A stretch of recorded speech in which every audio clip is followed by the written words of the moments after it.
We are live here on Wednesday, December 16, 2020.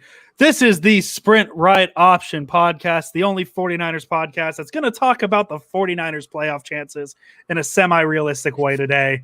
I am Andrew Pasquini. I got Jason Aponte next to me. Jason, how you doing? How was your past 5 days since we last talked on the podcast? Amazing, man. So much has happened. So many thoughts, so many takes have been thrown out there. It's been an interesting week, man. We kind of figured that that's what it would be right after a loss like this. So, this week has been very interesting. That's the word that I will choose to use. Yeah, I forgot the opening I was going to use, and that's why I pulled that one out. But the one I was going to use, because I remembered after the fact, is the only 49ers podcast that warned you about the Washington football game about 4 weeks ago. And we're here. That's what we're going to talk about today. The 49ers falling to the Washington football team. I'm trying to find the score, 23-15. And we have a million ways we could talk about this game. This was really I know I like to try and be Mr. Positive about, the playoffs and all that. Like, I feel like I'm the only one. I'm not even hanging on to playoff hopes. I'm just, as I said previously, I'm one of those people who, like, if there's a mathematical chance, I'm going to talk about it. I'm not going to sit here and be like, there's a chance, so I'm all in. No, like, this game was the one where, they lost, and all of a sudden, I just don't care as much. However, there still is a mathematical chance the 49ers make the playoffs. So we'll get into that. We will talk about this game first. And I said on Friday's show that if the Niners win, like, Nick Mullins is going to be my number one star, just because he probably did something right. The exact opposite happened. The 49ers lost, and it's a Nick Mullins loss. Like, I don't like to give quarterbacks wins and losses. I know a lot of people like that stat. It's really a pointless stat. Why does the quarterback get the win for being, he's not the only guy on the field? But this loss, I think it ends and begins with Nick Mullins. Yeah, I mean, and I think that now that I've had a few days to settle on it and everything, right? Look, Nick Mullins, it is what it is. I don't want to crap on the guy, and I think you guys kind of know where I'm going with this. This team will never go anywhere without the quarterback play that they've been seeing. And that's, again, when we talk about good quarterback play, we're not even talking about a large increase. A 10% increase might be just enough to get this team some wins. Yeah. Unfortunately, that's just not happening right now. So, look, I think what Kyle Shanahan said, if it wasn't today or if it wasn't the day before, said that backups are backups for a reason. And when they're out there a bunch, they're exposed, and that's why they don't become starters, right? Like, and that's really true, honestly. When you have a good backup is when you don't know his name or anything like that. When you have a bad backup, you immediately like, oh my goodness, Blake Bortles is behind him. That's the sort of thing, so it's like, I mean, look, I didn't mean to take a shot at him. I know that Blake the Snake's your guy, but but yeah, it's no team can win when the defense gives up 9 points and the offense scores more for the other team. Like, that's no way for anybody to win. And, I hate to say that we've been saying it, every week, but turnovers. Yeah, that's exactly what happened. I really think that I'm more just upset with that second and third quarter. And I don't think that I'm really like using hyperbole here when I say that second and third quarter of offensive football was some of the worst offensive football I've ever seen in a long while. Like further back from 2017, like fumble, pick, false start, drop pass, play after play after play after play. It was putrid. And I tweeted out those numbers: 29 total yards in an offense, 61 total yards, more turnovers than first downs. Can't happen. It really got to a point with this game because I engulf myself in games like a lot of people do. I got my TV behind me. That's where I watch the games, right? I also have a computer setup that you guys don't see because it's right in front of me, where I have a monitor, a laptop, and my PlayStation monitor. And I watch the games on the TV, no problem, right? Third quarter ends, I started playing Madden and I was kind of half paying attention to the 49ers on my main monitor. That's kind of the point it got at for me, where it's just like, I can do other things right now. Why am I wasting my time watching this product? And it's real bad because, when I decided to rewatch the game so I could kind of be ready for this podcast during the Monday night game. Man, you missed game of the year. I missed a very good football game in order to catch up on the 49ers, and boy, oh boy, do I regret that mistake. There was it was some anxious moments in the stomach. I'm trying to see how many of these I can get out here without like actually alluding to it. You know what the best part was is I firmly believe, I don't think he pooped. I think he did cramp up and he was running. He even said that like his legs started cramping up too. But whether or not he cramped or whether or not he pooped, the move of coming out with like the bandage on like where an IV would go it's such a good idea, because then you're like, no, look, I like IV, I have bandage, I got an IV, like I was cramping. So good on Lamar Jackson. Get out of here. You know what that was? That was his. Hey, look, when he was running, that's the doo-doo walk. And it definitely was. It really was. And the bandage is no, denied it, supplied it type, the kids rules, whatever. Like if that's him denying it, knowing he supplied it. Sorry, go ahead. Let's all right, anyways, there's your Monday Night Football breakdown. Yeah, so you already touched on it. The Niners defense gave up 9 points. They gave up 9 points. The offense, Mullins had a fumble that was returned by Chase Young, who had a very good game, and then he threw it. And I rewatched that interception, man. It was like a Madden interception where you think your guy's there, and as you throw it, the guy decides to run a different route, and the ball's just going to where he was. Yeah. And I accept it in Madden because Madden's not a very good football game. In the NFL, as a quarterback, you have to know what your receiver's doing. You can't throw it to a spot where they're going to be. And the interception was just god-awful. The play that I kind of gave up on the Nick Mullins train, it was Chase Young's sack. It was the one play that Trent Williams was out on, right? And Justin Skule came in. Chase Young dropped back into coverage. Mm-hmm. And so Skule, he looked to his right to see if he could assist, because in his head, Chase Young's dropping into coverage, I don't need to worry about him. The second he turns his body to go help, Chase Young breaks in and sacks Nick Mullins. And you can look at that tape and be like, what's Skule doing there? Skull's doing his job. Obviously, you could talk about him having a feel for the game and needs to at least check on Young before he turns the body or something like that. That's not his job, though. Exactly. My issue on the play is it wasn't like it was an instantaneous thing where the snap happened, Skule realized, he dropped back into coverage and turned his shoulders. Mullins had 4 seconds to throw the ball or move the pocket. Yeah. He just stood there, looked Chase Young in the eyes, and just watched him sack him. And that's what we're talking about in terms of quarterback mobility. The 49ers don't need a guy. We're not talking about a guy like Lamar Jackson. We're not talking about a guy like Patrick, I guess Mahomes too, guys like that can run Kyler Murray. That's the name I was thinking about. Guys who can gain 30 yards on one play.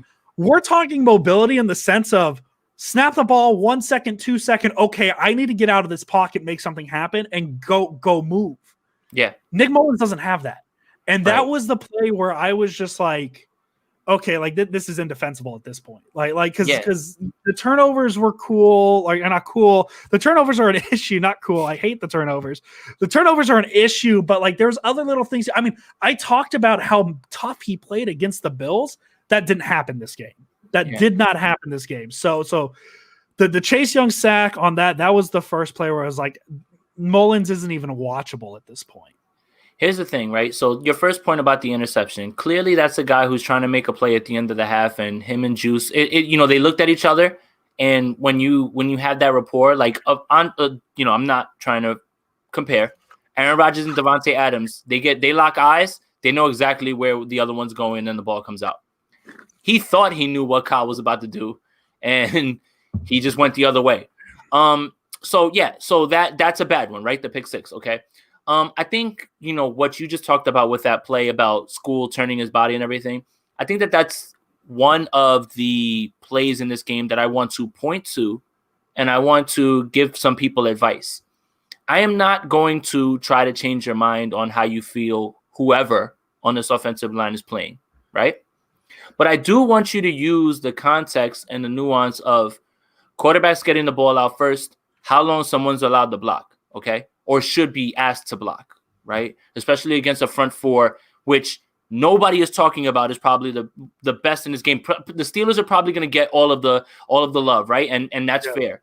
But Washington has guys that nobody's talking about that are just as good, collectively, right? Mm-hmm. So, but when you guys are talking about who's been good, who's been bad on the offensive line, I want you to make sure that you pick your spots and you find that it's not the quarterback holding the ball too long, and actually not, because it goes both ways. You can't ask cover guys to cover for 5 seconds. You can't ask linemen to cover for 5 seconds, and you can't have the ball for that long. So whether you want to, I'm not trying to change your mind on whoever you thought played good or bad in this game. I just want you to add that to the way you're thinking when you're evaluating these guys, because it's so easy to just say, yeah, look at him being bad here. Okay, but look at the read. Was the throw supposed to be out there?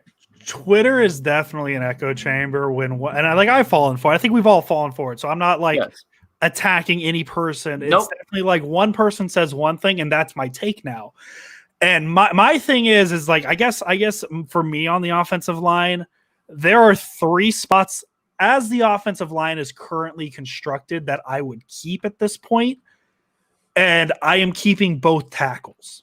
I'm not going to be one of those who are like McGlinchey needs to go. Listen, is he the best right tackle in the game? No, he's not. But he's not as bad as some people are making him out to be.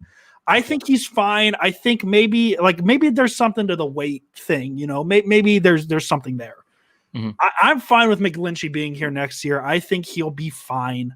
The 2 positions I would really assess if I'm the 49ers is that center and that right guard.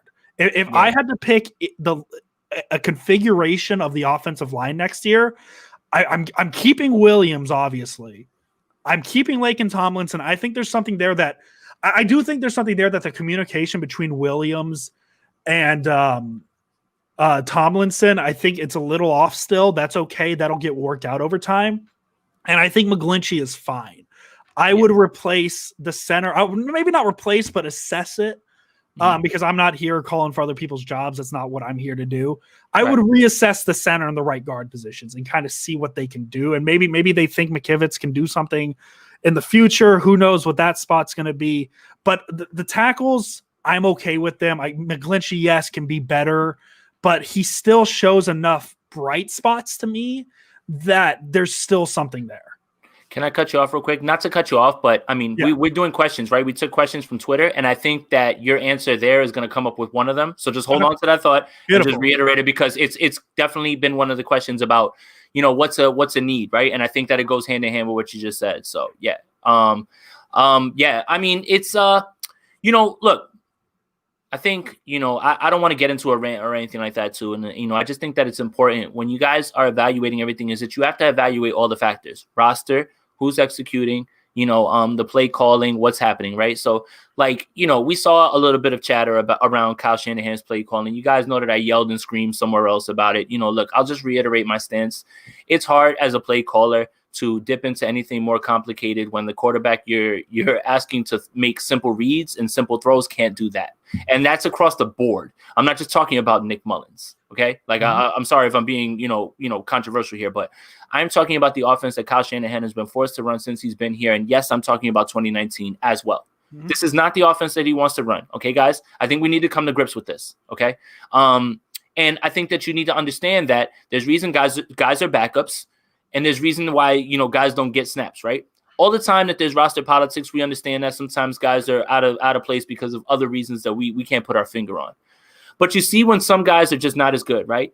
Look, drops are one thing, the false starts, all of these things, this is a team right now that is missing a lot of some of its parts. And, Debo going out in the first drive. So think about this as a play caller, right? Check this out. There was clearly a game plan to get Debo Samuel the ball, right? If that was the first play of the game, right? Now that bullet's gone. on the first play of the game. Boom. Now you're completely away from the script that you script. That first drive is always scripted. That first drive is off script now. What happened in that first drive? No score. Just the way it probably would have ended up in a score if Deebo Samuel's there, because that's just how it goes. So I just want to give that sort of context to the argument as well too. It's just like, guys, I understand we're all disappointed about where this team is because we all expected, what we expected coming off of last year.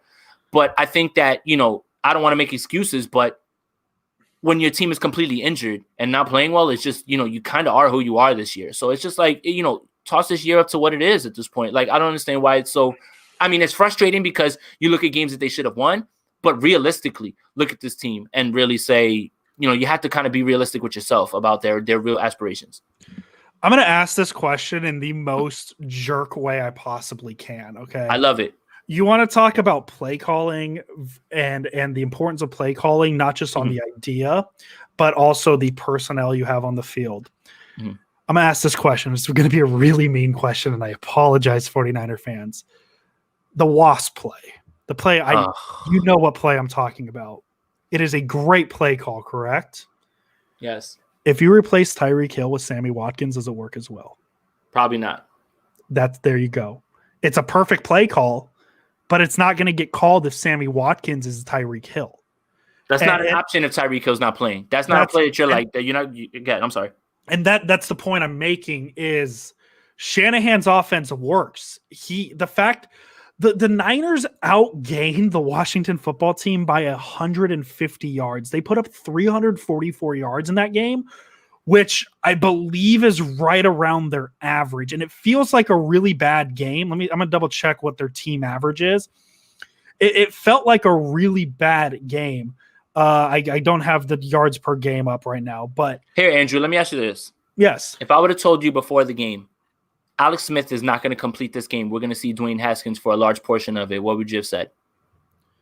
It feels good, baby.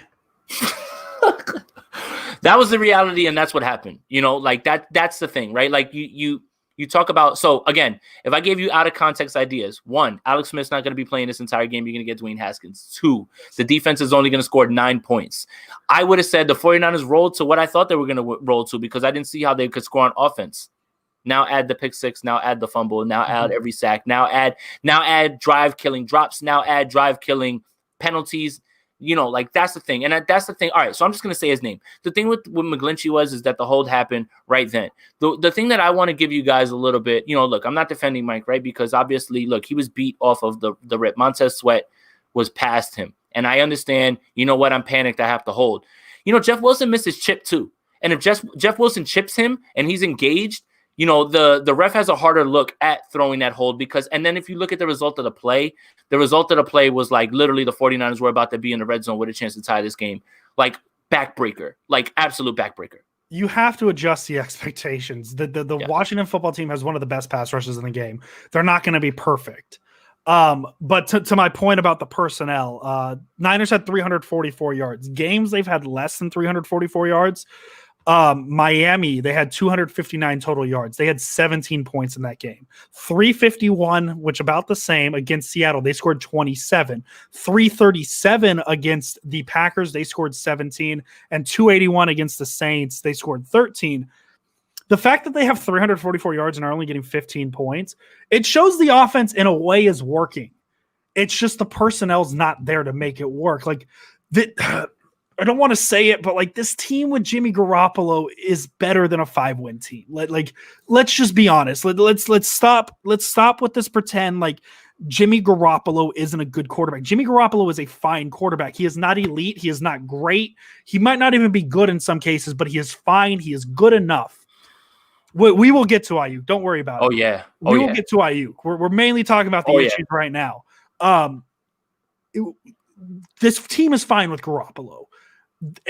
When you have to call plays for Nick Mullins, who can't seem to make them work because of a lack of mobility, a lack of there was a play I sent it to you guys. It was I think in the second quarter, Kendrick Bourne found a seam, was open in the middle of the field, and yes, he had some pressure. I understand it. Laken Tomlinson didn't give him the 2.5 seconds.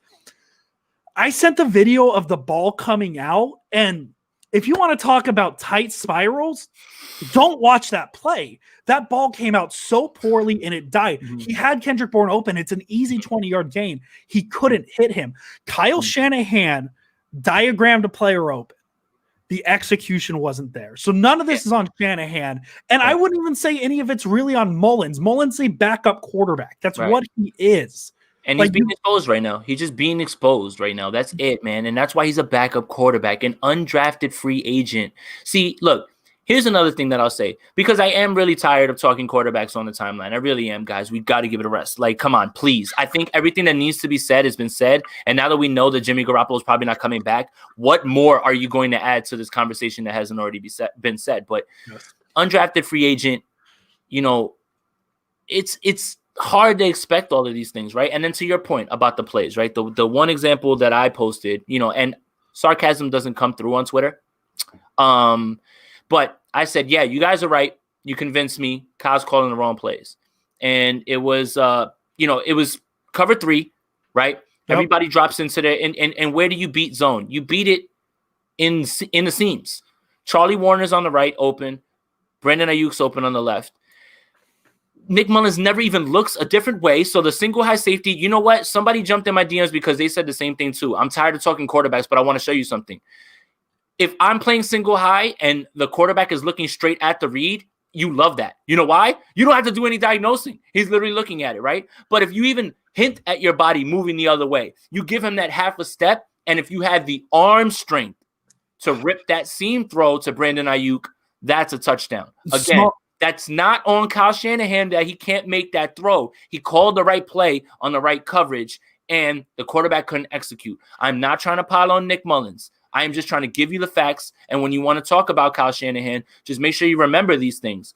I understand you want to nitpick 1 or 2 plays. Nitpicking is not my thing because you have to talk about how every single play call got you to that play. That's a larger discussion that people don't want to have. But when it comes to that, the plays were there, and that's the problem that I have. If the plays weren't there, Washington has a great defense. A great defense. If the plays weren't there and they were completely covered, then you just got to sit there and say, hey, listen, man, they play better than us. But when you watch the film and you see it all out there, plenty of throws, every single passing concept has some sort of emergency valve, and Nick Mullins never gets to it, even if he knows where it's at. And that's the issue, I think. I'm sorry. Yeah.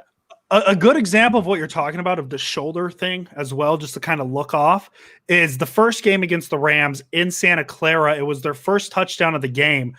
They were at the 6-yard line. Debo ran a little curl route right at the end zone line, and Bourne was next to him, and he ran an out route along the goal line. Garoppolo snaps it. The second Bourne breaks on the out route, Garoppolo just kind of gives it a little like shoulder fake. He gets the safety or the linebacker, whoever is there, to bite, and Debo's wide open right there, and he hits it. That's what we're talking about. Like something as simple as like a shoulder. And once again, this season is on nobody but the injuries. This isn't Nick Mullins' fault. I am sorry if your personal, not your Jason, but the collective expectation was Nick Mullins was going to step in and this offense wasn't going to miss a beat. Nick Mullins a backup. He shouldn't be starting 8 games in a season ever. Plain and simple. The only reason he has is the injuries, right? So there's nothing that this team could have done other than not get hurt. And sometimes there's just nothing you can do. It's not even a training staff issue to me. Because look at all the injuries. Like, what's the training staff going to do? What's the training staff going to do about Bosa tearing his ACL and Garoppolo getting rolled up over? Like, they can't like make them out of titanium and make them perfect. So it's really like, I don't even want to get mad at Mullins for this season. It's such a waste of my time to focus on any individual piece other than the injuries. That's my thing. So do we have any final negatives we want to get out and we could wipe the palate clean? Because there were a few good things I want to talk about in this game. Yeah, I mean, we should talk about the entire defense playing well. I've got some things to say about that, but as far as the negatives go, man, it's just, I'm tired of the lack of execution, right? It's one thing to not be better than anybody. It's a whole other thing to shoot yourself in the foot. Again, teams teams come in, they're just better than you sometimes, right? Especially in the state that this team is in.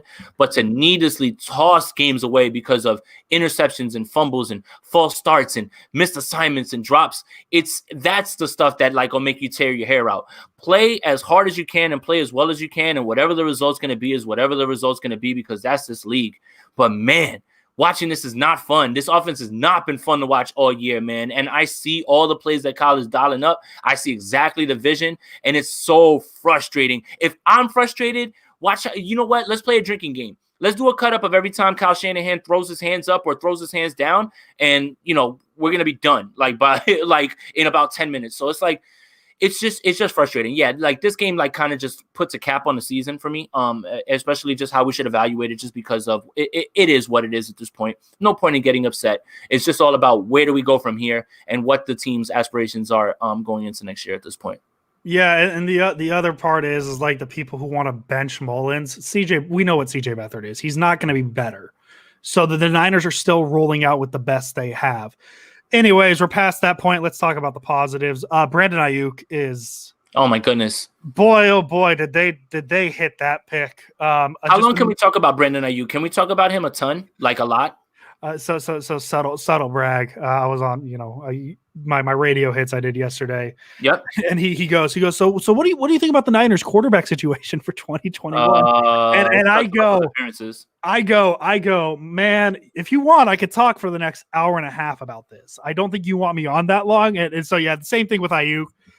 10 receptions on 16 targets, 119 yards, no touchdowns, unfortunately.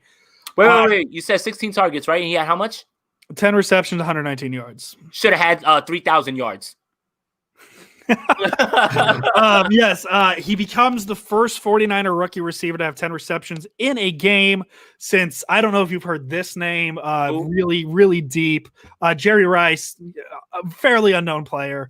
Oh, the guy from Dancing with the Stars, right? Yeah, him. Yeah, he went to Mississippi Valley State, and it's crazy because like, same consistency, right? Like you have to go to good colleges to be an good NFL player, right?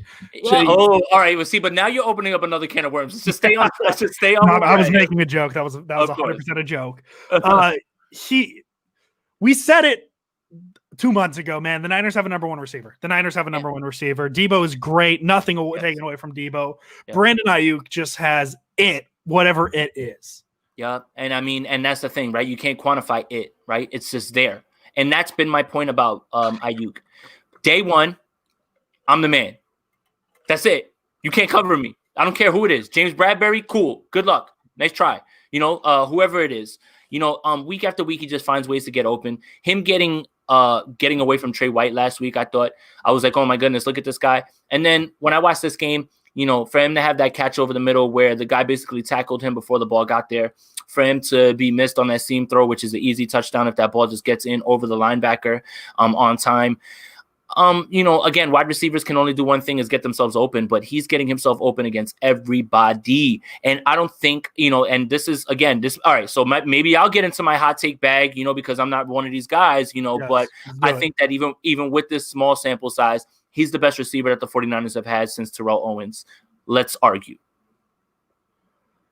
I mean, you got to no joke answers either in the comments either. No, no AJ Jenkins or DeAndre Smelter jokes. None of those. You said that, and I was literally going to lead up to an AJ Jenkins joke. I mean, off the top of my head, I would put Anquan. Obviously, Anquan Bolden's not Terrell Owens. That's what. So that one doesn't count. I'm talking about guys, our guys that we drafted. Oh, guys we drafted. That eliminates River Craycraft. See, but somehow I just told you not to do it, and somehow you still did it. You know me, Jason. Yes, you know who I am. I do. And that's why you're the man. Yeah, Crabtree wasn't great. Crabtree was a fine Niner. He was a fine Niner. A good one. He was never like, because when I think of a number one receiver, I don't necessarily mean like number one receiver on the team. Andrew, this is a good one though, right here. Brandon Lloyd's up there. Yes, that's a really good one. I think that one slept on a little bit. Brandon Lloyd's definitely slept on. When I talk number one receiver, I don't mean number one receiver on a team. I mean in terms of like a player that like he goes to a new team and he's the number one receiver. Like there's only a handful of number one guys. And like I'm talking Julio Jones. I'm talking like number one receivers. And Ayuk's gonna get there. He's not quite there. He's definitely the number one receiver on the 49ers, but in terms of league wide, he's not quite there. Brandon Ayuk's gonna get there though. He is so good. The Niners hit on this pick. You can take your Jerry Jeudy's, your Henry Ruggs, your CeeDee Lambs. Yo, but Justin Jefferson's really good. You know what? I'm even going to throw his name in there. He's having a very good year, and he's the best receiver as of right this second. But give me Ayuk in 5 years over Justin Jefferson in 5 years. Yeah, it's just what he's doing with the quarterback. Justin Jefferson's had a number one quarterback all year.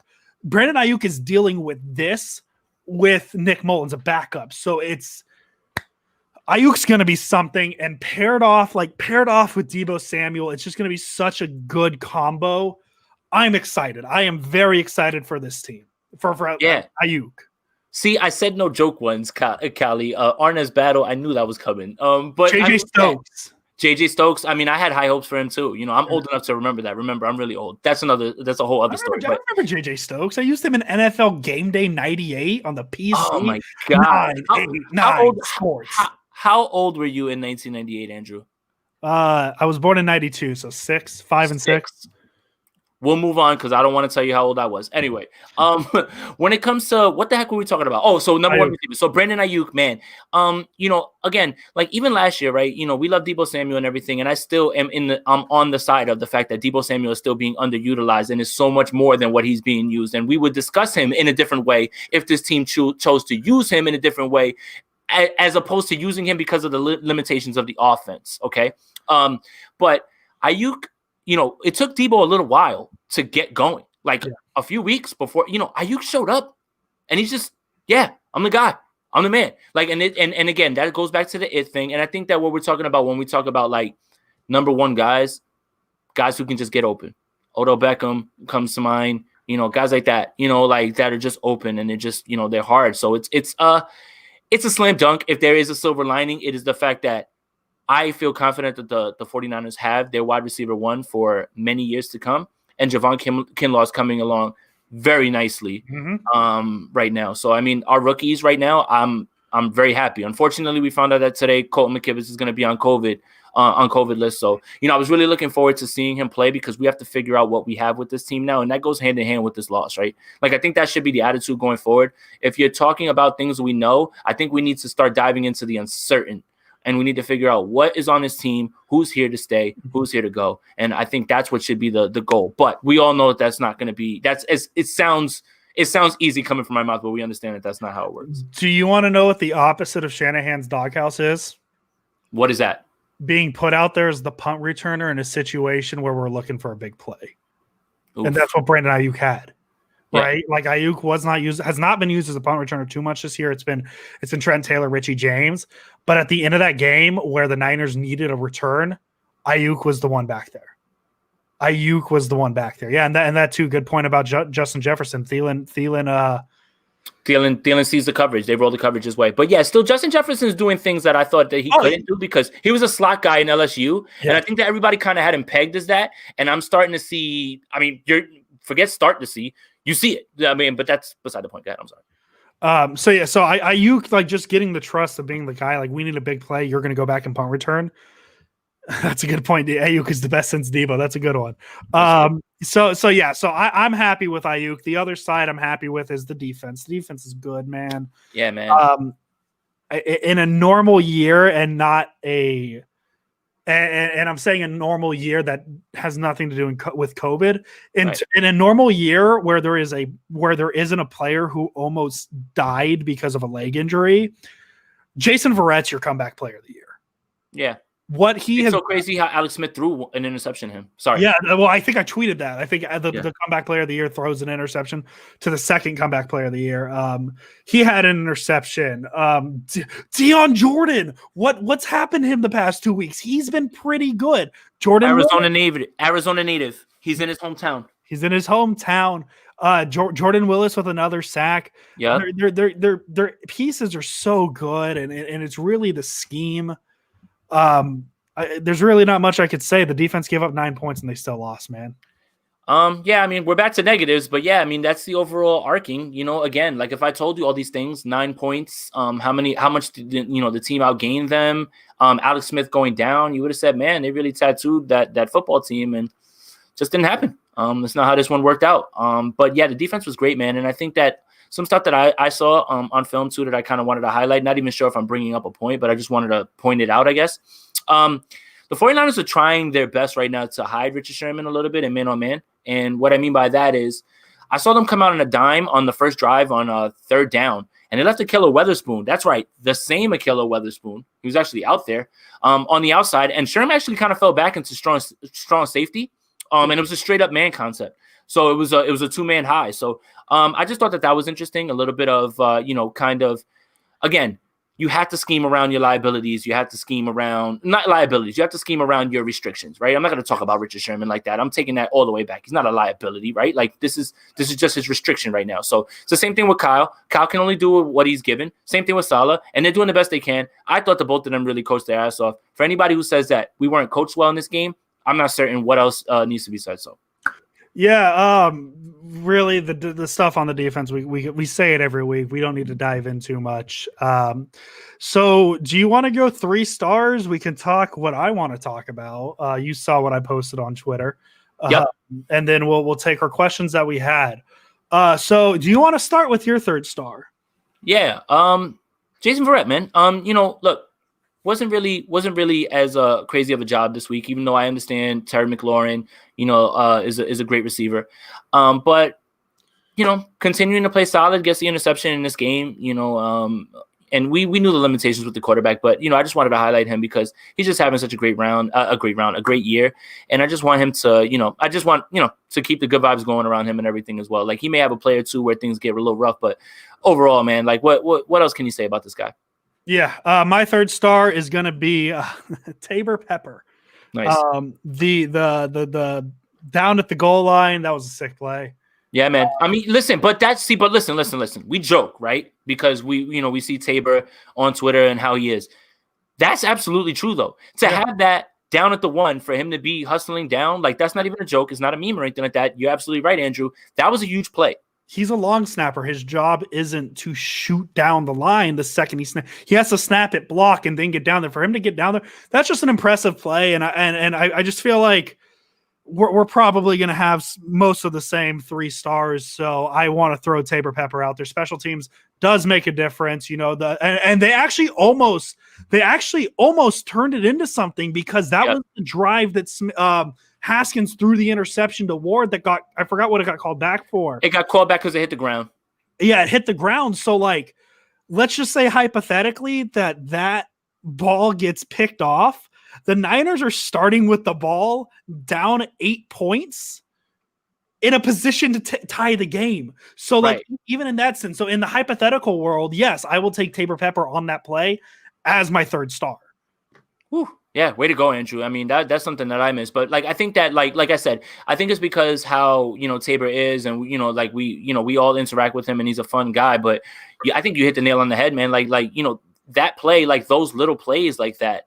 Those little plays are the ones that wins games. And if the 49ers win that game, they look at that play a lot differently, because again, it's all a cascading effect, or it's all a butterfly effect, right? You get that interception and then boom, you're in the red zone. You don't even have to drive now, and now the defense is a little shell shocked because they have to just jump right on the field right off of there, so all those things are so true, man. You really in your endless bag today, man. I really like that. I spent a lot of time breaking down this guy. I very much have gotten it. It's probably the ADHD in me, but I get into a point where I'm like, I'm going to be really ready for the show today. And I watched the 45-minute condensed game. I even Zoom called my friend to go over tape. So I would do it. I held myself accountable. I'm locked in. I'm ready. So I'm talking about, that's why you're my wartime consigliere. Do you get that part? And I don't care if I'm wearing a Bears hat while doing it. Oh man. My 2nd star, I'm going to go Verrett. Same reasons for you. Yeah. I don't need to divulge into it, man. What he's done is amazing. That interception was sick. He's just been so good. I mean, I think he's played 8 games the past 6 years or something like that. It was something wild like that, and he's played 11 this season. Like what he's done this year is amazing. Yeah, man. I'm going to take an obvious one too, because we already know who our 1 star is. And I think that, we can still gush over him a little bit more, but my second star. Yeah. Damn it. He's still got the joke in. All right. Mine is Trent Williams, man. Okay. First play of the game, obviously we understand what happened with Debo, but did you guys see him leave his feet to obliterate that poor defender who was trying to come down? Like, bring him back, sign him immediately, give him Levi Stadium, whatever. I don't care. Trent Williams needs to be back next year, and I don't care if I keep on using him as one of my stars. It's because every week he is one of the stars. So, yeah, and my number 1 star, Jason, probably your number 1 star, Brandon Ayuk. Woo, the big reveal. He's the number 1 star. He gets a shirt that hasn't been made yet. Man, We should do that. We should make a shirt and just like send it to the Niners randomly and just be like, have them be like, what is this? Why am I getting definitely do that? Thrown in the trash. They're just going to be like, we're not allowing this. This is outdoor contraband. No. So yeah, Brandon Ayuk, number 1 star. I mean, I went over the numbers. He's a special player. Yeah, that's really what it could be broken down to. Yeah, and like, I think I've said this story on the podcast before. So I was in the boat of them taking Jerry Jeudy. I thought Jerry Jeudy was the pick. I thought he was the guy. They take Kinlaw, Niners, first round, quote unquote, ends. They trade back in and they take Ayuk. And my instant reaction was, I don't know who Ayuk is. I didn't watch tape on him. I really didn't pay attention to him. But if Kyle Shanahan is moving into the first round, Brandon Ayuk's going to be a good player. And this is why they move back into the first round to get him. Yeah. And I mean, for all the talk about not being able to evaluate people, well, here's one, put this one in the win list for Kyle, man, because he really nailed this one out of the park, man. And then, yeah, I think you were right, man. Like, I think, for me, like, I had to take a hard look at myself because I remember where I firmly stood on the discussion. Like, all right, I'm just going to be full disclosure. I wanted Henry Ruggs. Because I thought that he was going to add something to this offense that was lacking, which was somebody who can take slants to the house like Tyreek Hill and give someone that you completely need to fear over the top, which would allow everything else to open up for Jimmy underneath. I had these thoughts. I've written about it, that I wanted Henry Ruggs, not as the best player, but as the best possible fit for the 49ers, right? Yeah, I think I got that wrong. Like, I definitely think I got that wrong, like, for sure. Like, I think, again, when we talk about Ayuk, maybe you can make an argument about one of these guys being more talented. But again, fit, Ayuk is got a little bit more and that it in him. And like, to be doing this with the quarterback play that he's had from all 3 quarterbacks, let's just keep it blunt. That's really what you should hold your hat on. And, even during blowout losses, I continuously watch the film over and over because I just enjoy watching Brandon Ayuk run routes on whoever is trying to cover him, the poor soul. Yeah, he's just so good, and I'm really excited to get, even if it's Garoppolo, just a quarterback who can get him the ball better. He's just not being, he could be better. Just put the ball in places. Put the ball in places where he can catch it and run. Like, there's so many of these slants that he makes these catches on, but if they're in front of him and he's able to catch that and keep going in stride, he's about to outrun people. Like, don't let his 40 speed, pull you back from his playing speed. It's 2 different things. All right. Are you ready to talk about the picture I posted advertising this episode? Yes. We should keep it. Let's keep it to at least 50 minutes, and then we have a lot of questions. Yeah. We got some questions we got to get to. There's a path. There's still a path for the 49ers to make the playoff. Why are you doing this? I said it earlier, man. If there's a mathematical chance, I'm talking about it. Okay. I'm talking about it. So the Niners can still make the playoffs at 8-8. And actually, I just clicked a button, and Arizona can still win a game, and the Niners make the playoffs. How's that possible? I don't know. I clicked buttons, and I let the Cardinals beat the Eagles. Playoff machine's wild, man. So in the scenario I have right now, I am looking at the one I posted on the Twitter machine.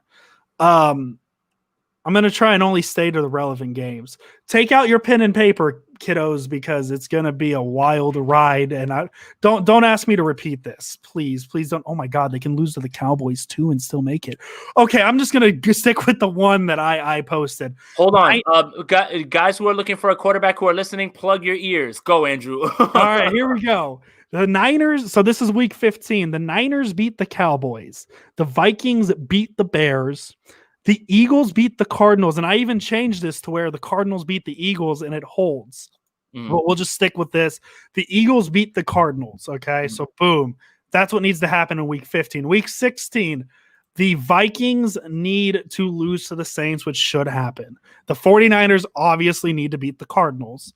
The Buccaneers beat the Lions. I know this is really good radio. I apologize for this. The Bears, I have the Bears beating the Jaguars. I don't know why I have that, but the Niners are still in the playoffs. And eyeballing everything else, that's fine. So that's what has to happen in Week 16. And in Week 17, the 49ers need to beat the Seahawks. The Rams need to beat the Cardinals. Even though if the Cardinals lose against the Eagles, that game won't matter.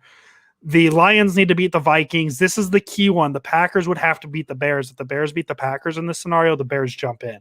And I think that's the last one. I don't know, man. There's even more possibilities because I just clicked a button and the Niners at 7-9 made the playoffs. So there's a lot of things that can still happen.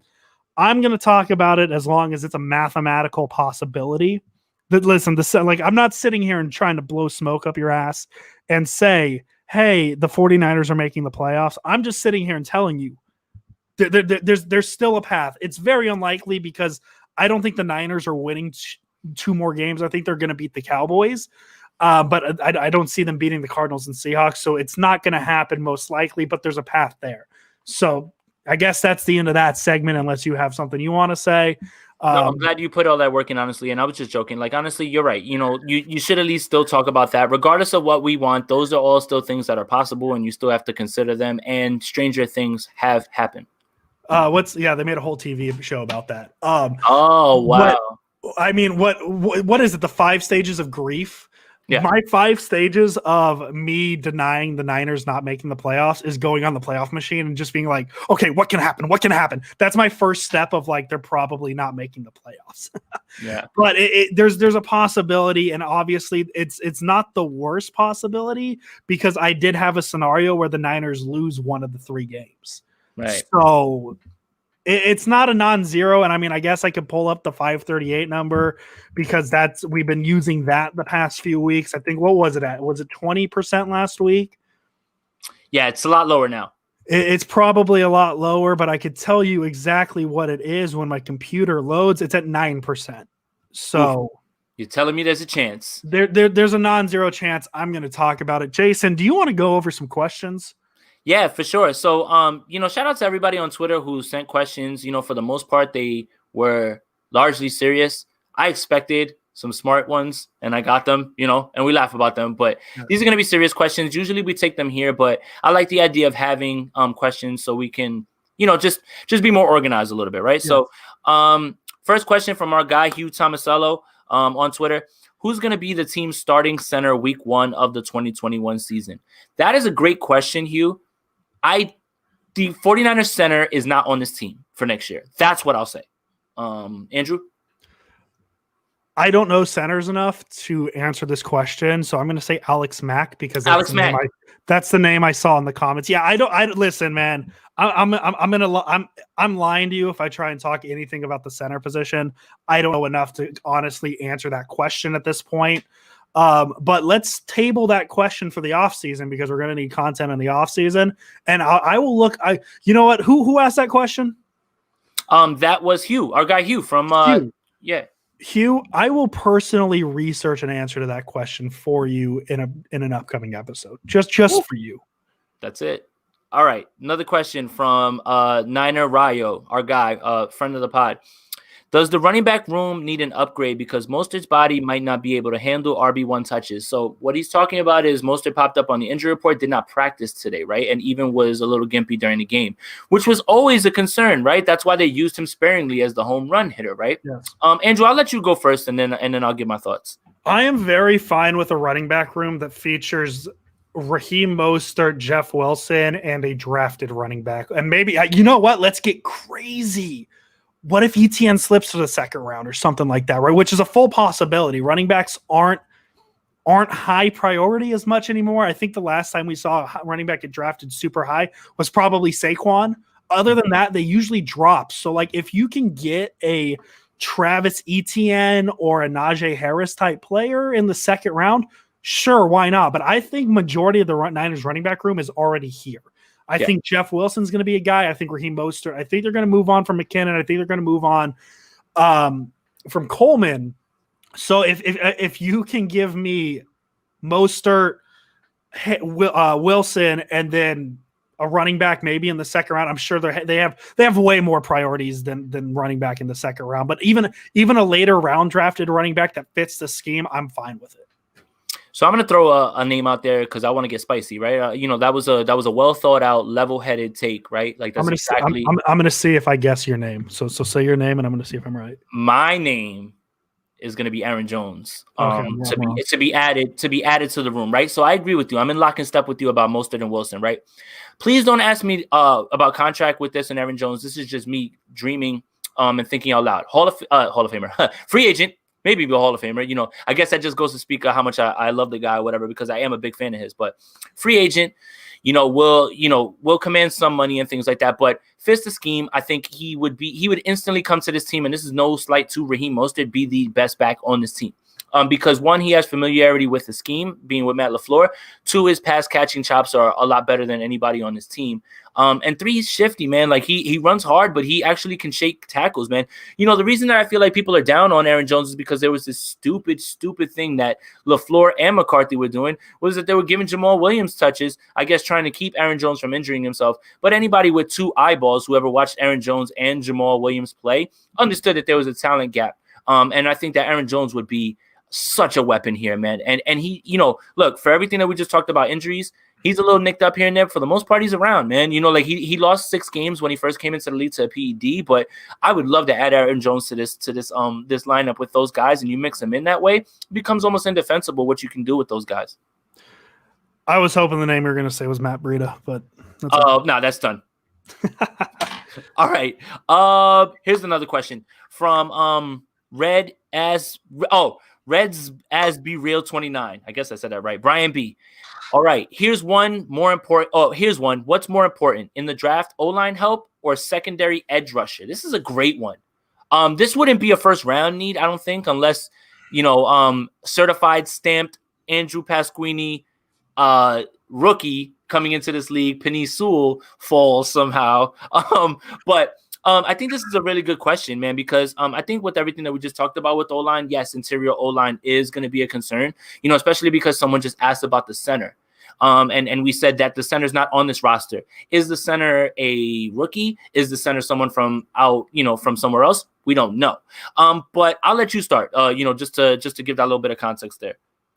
I'm going to say edge rusher. Okay. Just because they've kind of already put the pieces in. Colton McKivitz was essentially that offensive line pick they made last year, right?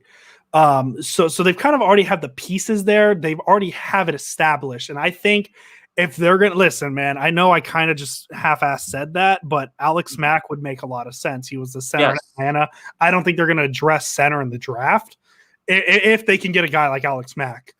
I think edge rush is going to be important because I think they're going to want to start developing some guys just in case you have to break the glass of emergency again, right? In case somebody gets hurt. I think the edge rush development is going to be key. So I don't think Javi told me, and I kind of agree with him.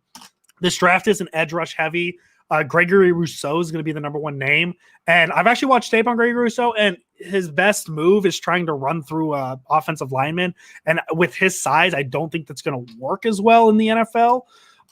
So I think there might be some good late round picks at edge rush that the Niners could try and build up. So if I had to pick between a secondary edge rush or offensive line in the draft for depth, I'm going to go edge rush.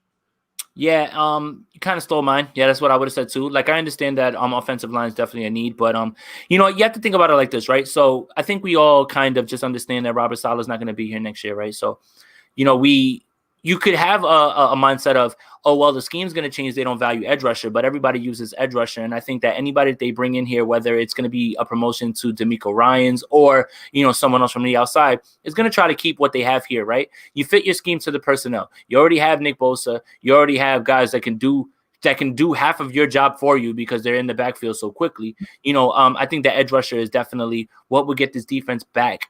What am I talking about back? They're already a top 10 unit. I'm talking about, but I'm talking about like, this is how the the defense really is meant to dominate. They're top 10 based on numbers, but they're nowhere near as dominant. You guys know what I'm talking about. Yeah, and edge rusher is turning almost into the quarterback of the defense. You're really starting to see people draft high on edge rushers to try and turn their franchise around. I mean, I guess an example would be, I don't know, that guy Nick Bosa. They added him and got healthy, and they were all of a sudden a Super Bowl team. He gets hurt again, it's done. So I really think teams are trying to get the edge position right, which is why we're seeing teams draft them higher and higher every year. I mean, you look at the draft in 2018-19, Bosa's year. I mean, you had Bosa, Josh Allen, Montez Sweat, guys like that at the top. Rashawn Gary, I know obviously he's not great, but he was still a top 16 pick. Edge rush is just as important not just as important, but almost as important as quarterback is in the draft nowadays. Yeah, for sure. And I agree with all of those points. So we have another question from Vince Felice. Again, he's in our comments right now, so I hope he's watching. So out of all of our free agents, you can only bring back 4. Oh, my goodness. Which ones are you bringing back? So first of all, shout out Vince for commenting for running back room, Frank Gore Jr. Frank Gore Jr., yeah, I love it. In the chat right there. So you're asking me to pick 10% of the free agents the 49ers have. The 49ers, I'm looking at the list, have 40 free agents. Yeah. I could spend 5 minutes listing them all, but it's a lot. So I'm just going to kind of go over the highlights. I don't want to list all 40. William Sherman, Thomas Tart, Juszczyk, Robbie Gould, but he's on a club option. They can bring him back. Tevin Coleman, Bourne, K'Wan Williams, most important name on this list, Tom Compton, Ronald Blair, Ben Garland, Hyder, Ansah, McKinnon. I'm just listing them all at this point. Jordan Reed's going to be there. Witherspoon, Grasu, Jamar Taylor, Deion Jordan. Listen, the point is a lot of players are on this list. You know why I'm looking at you like this, right? I know. Okay. Go. Pick your 4. My 4, Trent Williams. Yep. Kyle Juszczyk. Yep. K'Wan Williams. Yep. And Richard Sherman. Wrong. The 4th one is different. Okay. Kerry Hyder. Okay, so I was going to cheat and say Kerry Hyder's not going to be super expensive, maybe. So I'm going to just slide him as my 5th option. Okay. Well, but we're pretty much talking stuff. If we're talking the 4 I would bring back, obviously mine, there's going to be a lot of cap space issues. But if cap space is a thing, which obviously it is, I would slide Sherman out and probably bring back Hyder because he's not going to be at the price tag as Sherman. Okay. All right. So we got another question. We'll take 2 more, and then, we're already getting close to an hour. So Goated 49ers season on Twitter asked, is Ayuk a more important piece to the offense than Debo? That's a great question. It really is. I think I'm going to preface what I say by it depends on who the quarterback is. As of right now, the state that the offense is in right now, Debo's more important because of the extension of the run game stuff, all that stuff. With a real quarterback, I mean, I don't want to say a real quarterback. A quarterback who's not limited. I hate saying stuff like that, right? I catch myself saying it. Yeah. With a quarterback not as limited, it's probably Ayuk. Because he does things down the field that I'm not certain that Debo can do, all the way. I mean, I've seen him run routes down there, and I'm telling you right now that he can. I'm just telling you that I've seen him get open against the best of the best. And I think with a quarterback who's more adept at throwing the ball down the field, Ayuk would end up being more important to this offense. What was the exact wording on the question again? Is Ayuk a more important piece to the offense than Debo Samuel? So it's yes or no. I'm going to say no. Okay. Because I think, and maybe this is just a cop-out, I think they're equally important. And I think the key is they if they're on the field together, this offense is totally different. With a quarterback who, is better than the current situation, I think they're equally as important as each other. I think they're going to feed off each other. They do things almost similarly, but they have different skill sets. I don't think Ayuk is as good as a ball carrier as Debo. But I think that Ayuk is a better deep threat than Debo. So I think they perfectly mesh with each other. And I'm going to say they're just as important as each other. Okay, that's a good answer. And I think Cynthia in our comments agrees with you too. That's a fair take. So Vincent Saglibeni, I hope I said that right. I'm sorry, Vinny. He asked, do the 49ers need to add more linebacker depth next season? That's a really good question too. Right. So we saw the departure of Quan Alexander. We know Greenlaw is going to be here. We know Fred's about to be here. That deal's getting done. Aziz Al-Shair, Bennigan Foles. I think that's his name. Yeah. Yes, they have. He's been hurt. Yeah, they have to. I think they definitely have to. Yeah, at some places, I do like Al-Shair. Zachoa, I think that's how you pronounce it. I apologize if I'm butchering it. I can't remember off the top of my head. He's very good on special teams, so I would keep him. In terms of like strictly for the linebackers, yeah, you could probably upgrade the depth a little bit just in case. Yeah. Because if you're running out there with Aziz Al-Shair and Zachoa as your linebackers in case of emergency, like that's not. He's a special teams guy, and that's the thing, right? So I think, and then even when we had Quan, we had Warner, we had Greenlaw, and Greenlaw wasn't even getting on the field because of base defenses and things like that. Mm-hmm. So I think that you should have that same sort of depth going into next year, where we have a guy that's like, man, he needs to really get on the field. Unfortunately, it's just because we have too many other guys. All right. Yeah, that's good. Was that the last one, or we got one more? We got one more. Life 49ers for life on Twitter. He asked, what does our defensive backfield look like next year? So you just listed Jaquiski Tart. You just listed K1 Williams. You just listed Richard Sherman as free agents. Jimmy Ward's going to be back here next year. And then from there, we have a hodgepodge of we did the free agents and we didn't even mention Jason Verrett. Oh, no. Hey, is he on this list? Oh, no. Yes. He is. Bring back Verrett. Yes. My 4 are actually going to be 6. I bring back Verrett too, please. All right. So what does the defensive backfield look like going into next year? So I'll give you the benefit of the doubt. Jimmy Ward is going to be out there depending on where they want to move him. T. Moore is on this team next year because his contract is there. Okay.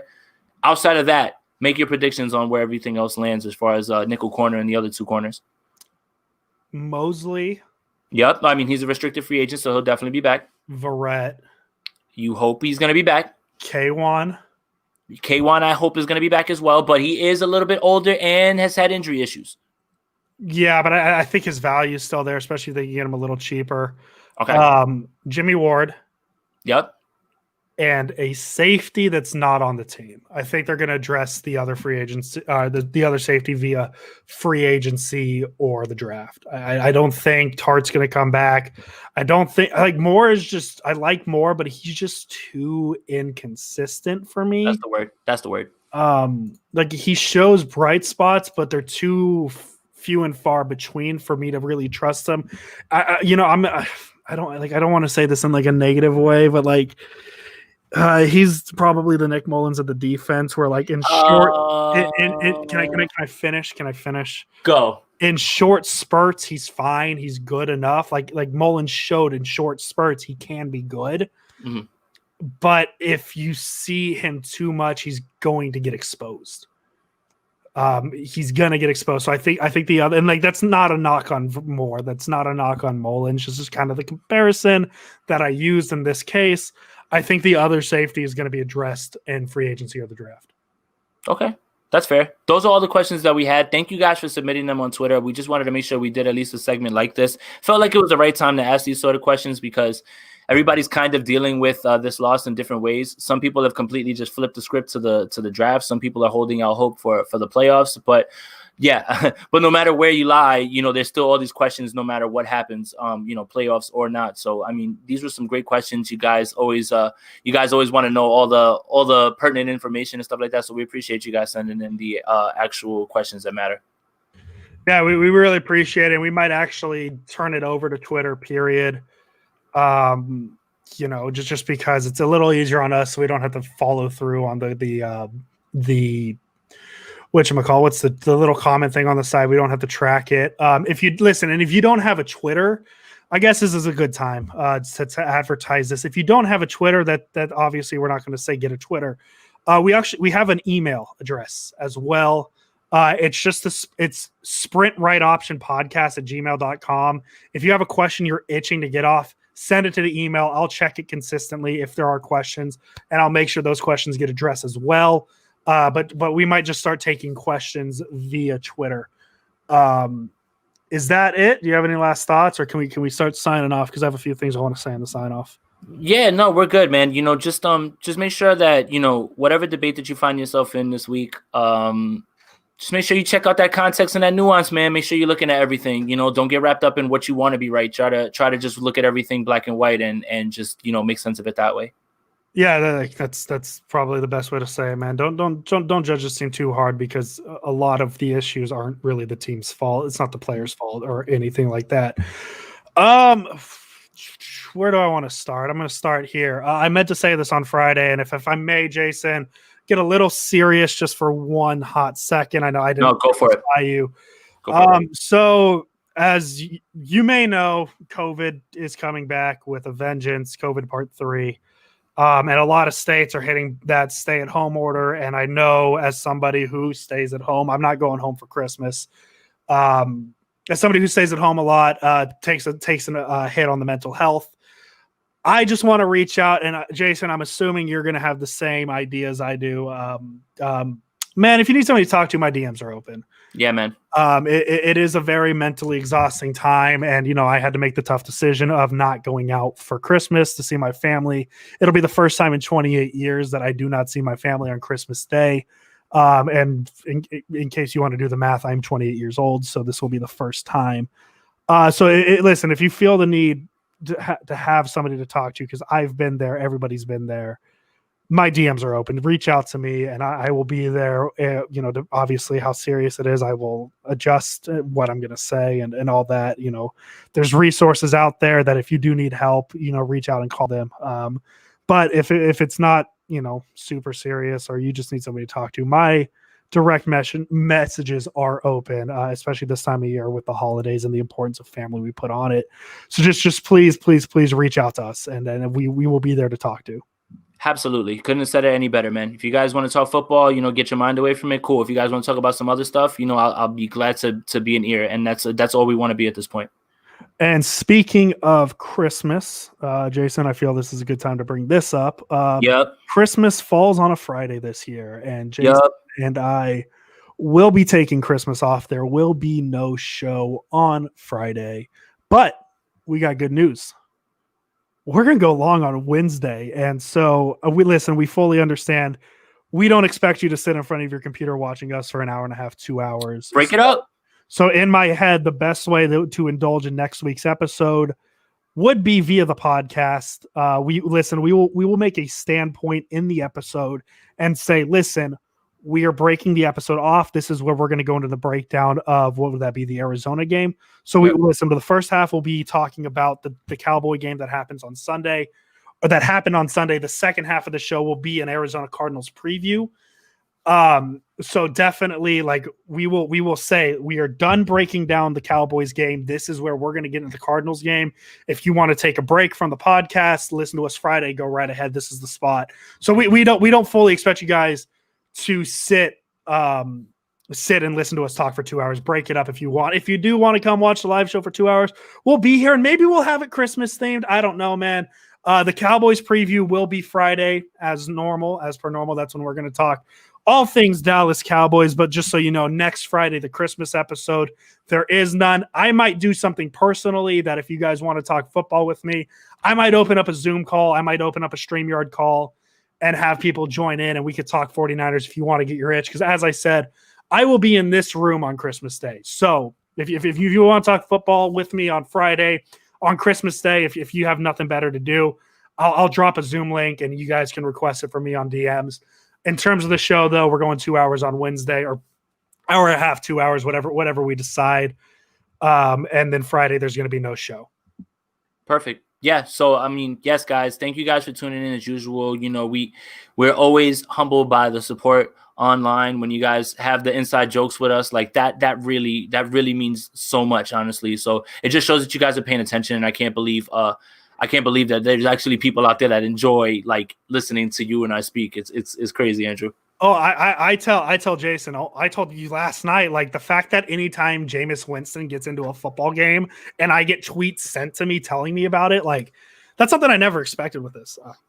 I honestly never expected us to have inside jokes and, consistent fans and all that. But man, it's really cool to see, and maybe that's part of what we'll do on our Wednesday show is really talk about how much you guys mean to us since it's the holidays and all that stuff. Or maybe we can do like a whole year thing, right? Because it's the end of the year, probably be like one of the last shows of the year. But we'll talk about that. Look, we'll come up with something, guys. We got it. We just wanted to let you guys know how we're going to be doing things for the next week, and we're not going to leave you guys hanging. Especially no matter what's going on with the 49ers, we're going to be on top of it. So that's what we want to say.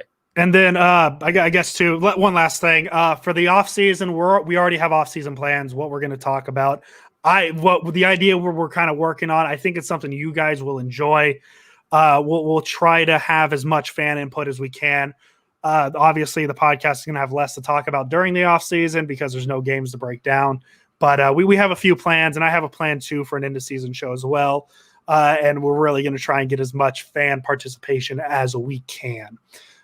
So that's going to do it for this edition of the Sprint Right Option podcast. Give us a follow on Twitter. I don't know why my ad's not there. I must have done something else. I don't know what I did, but my ad on Twitter is at Pasquini Andrew. Jason Aponte 2103 is Jason's Twitter name at thingy that you can retweet again on. I don't know. The Sprint Right Pod is the podcast name on Twitter. Go give that a follow. Do I have anything else I have to plug? Oh yeah. We're on Spotify and Apple Podcasts now. Just look up Sprint Right Option Podcast there. Download us, subscribe to us there. We really appreciate it. I really like looking at the numbers go up. So if we get those numbers up, it'll make me happy. So beautiful. Jason, any last thoughts before we sign off? Nope. Thank you guys, as always for tuning in, subscribe everywhere, and we'll talk to you guys we'll talk to you guys Friday. And, as always, let's go Niners. Go Niners.